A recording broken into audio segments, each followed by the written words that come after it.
ඕකගේ hinaව නවත්තන්නේ කොහොමද කියලා මන් දන්නවා සර්.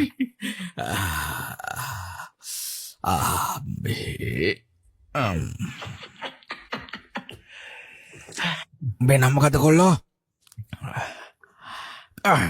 නඩුවක් දාන්න ඕන නේකයි.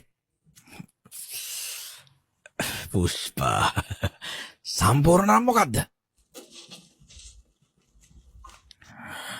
පුෂ්පා. පුෂ්පරාජු. වාසකම් මොකද්ද? වාසකම දන්නේ නැද්ද?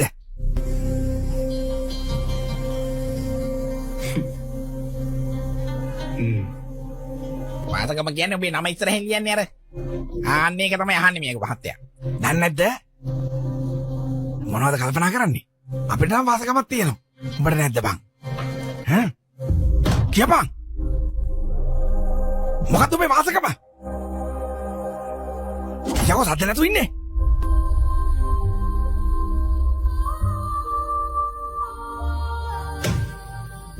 වාසකම් මොකද්ද? කියපන්. ආදෙල් ළමයි සද්ද නවත්තන්න. පුතේ ඔයාගේ නම මොකද්ද? පුෂ්පරාජු. පුෂ්පරාජු. වාසකම? මොලේටි. මුලේටි. මුලේටි පුෂ්පරාජු. දෙතොර තාත්තගේ නම? මුලේටි වෙන්කට රමනාජා.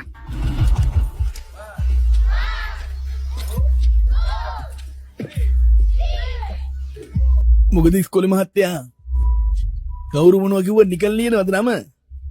කාගේ කවුද කියලා හොයන්නේ නැහනේ.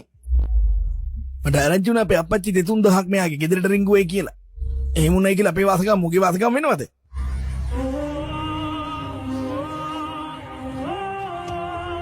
බෙදපු ගෑනිට පිටිච්ච ළමයින්ගේ හොර ගෑනිට පිටිච්ච ළමයින්ගේ අතර ලොකු වෙනසක් තියෙනව නේද මහත්තයෝ? වාසගම ජාතකෙන් උබන් අයට හම්බෙන්නේ නැතුව අවලංකමට හැදිච්ච පුතාලට නෙවෙයි. ඔයි මිවරින්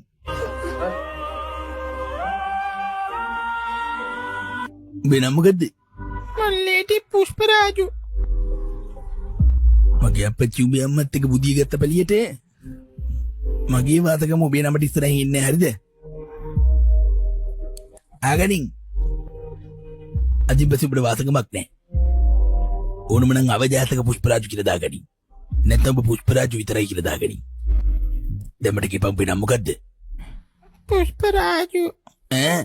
පුෂ්පරාජු. හයියෙන් හමුවට බැහින්න කියපන් සද්දෙන්.